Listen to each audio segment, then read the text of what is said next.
Utah 911, what's the location of the emergency? Sandy Hook School. I think there's somebody shooting in here. It's a uniquely American epidemic.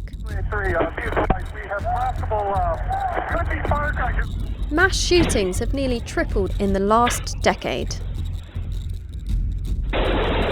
And guns are now the biggest killer of children in the US. Aren't you guys tired of covering this? Aren't you guys tired of being here and having to cover all of these mass shootings? You can't ever escape the fact that your world, your life, is now that of somebody who's been impacted by the violence of gun violence. How do we allow a gunman to come into our children's school? How do they get through security? What security is there? I thought Alyssa went to a safe school, so I never could imagine that this would have occurred. I am just sad because I know the next one is going to happen.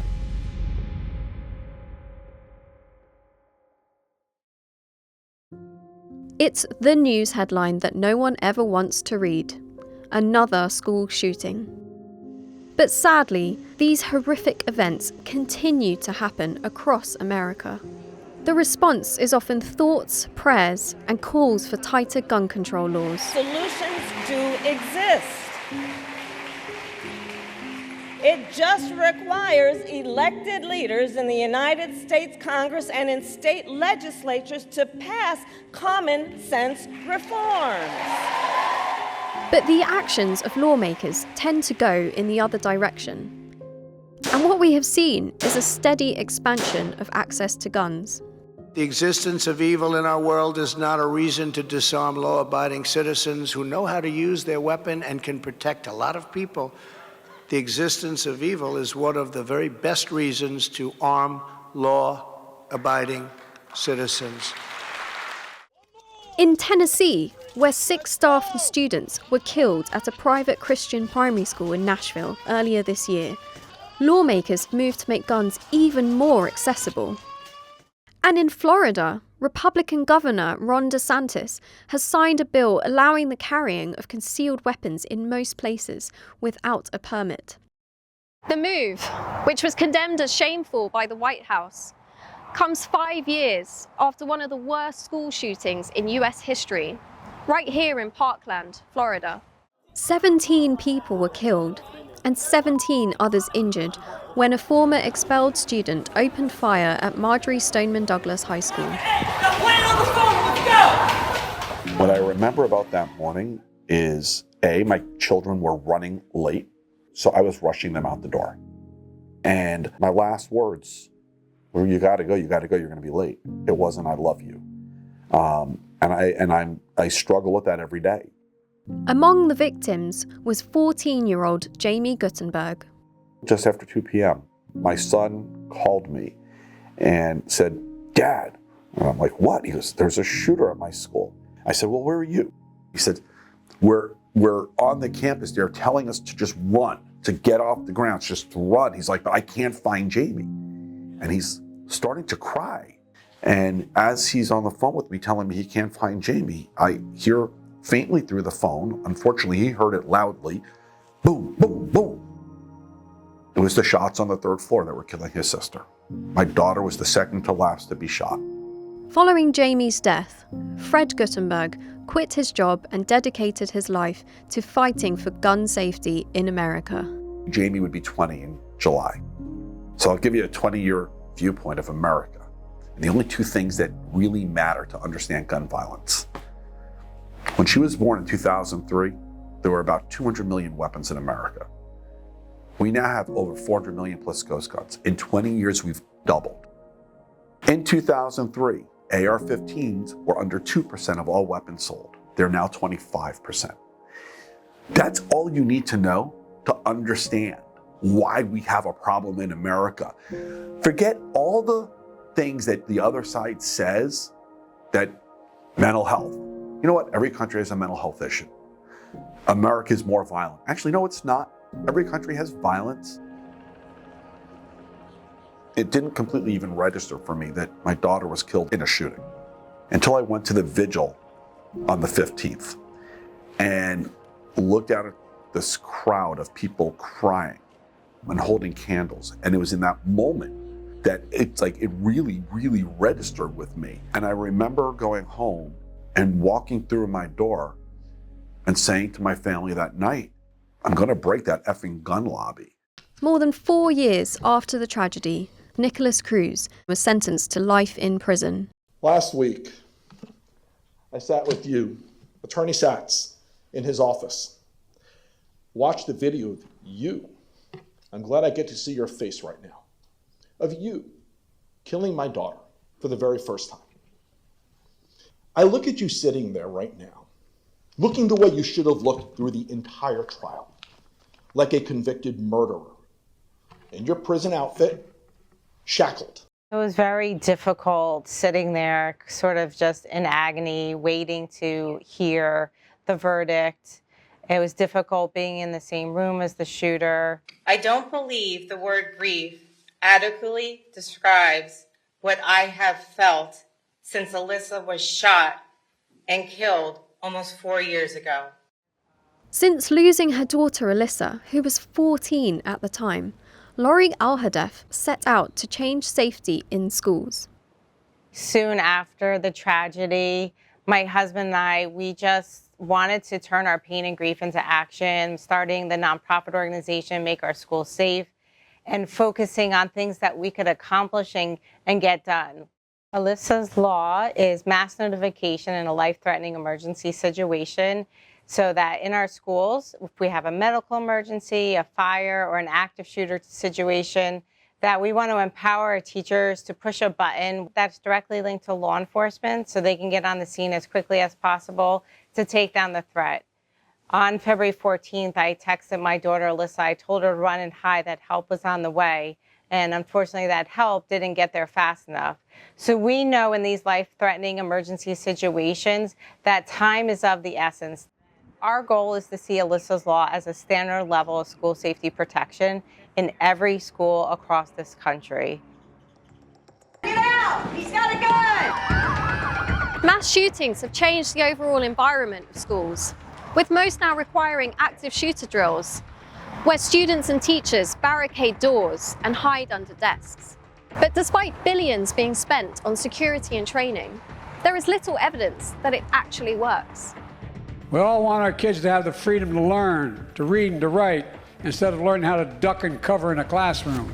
Personally, if we're looking at school security, and I think we need to look far beyond that, at everything from community pathology and isolation of young people and a whole series of other issues, and of course easy access to firearms by people at high risk. I think the number one measure that I would focus on if we're looking at hardening the schools would be access control, just making it more difficult for somebody to introduce guns in the school in the first place. Now that's also a very expensive proposition, but we could do something, borrow something from Israel's playbook, where they tend to have people checking bags and as people go into public buildings or into university buildings and so forth. It would be highly disruptive, but I think if we're going that route, I much prefer that over arming teachers, and I think it would be far more effective. As with every contentious issue in an ever more polarized America, the narrative is sharply divided into blue and red lines. As the American people are demanding that we do more to prevent gun violence, the Supreme Court is recklessly striking down gun safety laws that have been on the books for over a century. We cannot and should not impede the constitutional rights of law-abiding citizens. This is not a matter of Democrat or Republican. It is a matter of what is in the Constitution. States controlled by Democrats have pursued tougher gun control measures in the wake of mass shootings. They include Connecticut, the site of one of America's deadliest and most notorious school shootings. In the aftermath of the massacre at Sandy Hook in 2012, state lawmakers expanded an assault weapons ban, banned high-capacity magazines, and implemented universal background checks. And in Colorado, the state's Democratic governor has signed 4 laws designed to make it harder to obtain guns following multiple high-profile shootings.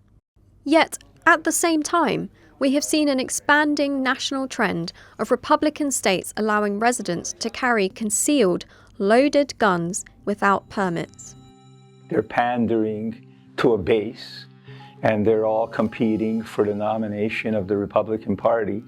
So to attract that base, they have to go very conservative in their approach. There's never been disarmament on a mass scale here in the United States, but there is that belief. So I think that's pure punditry, pure pandering to a certain base that these politicians wish to attract. And if they come across as supporting any so-called gun control measure, they believe that they have no prospect of winning the nomination. Over half the states will have a permitless carry law, which effectively means we're deregulating gun carrying completely.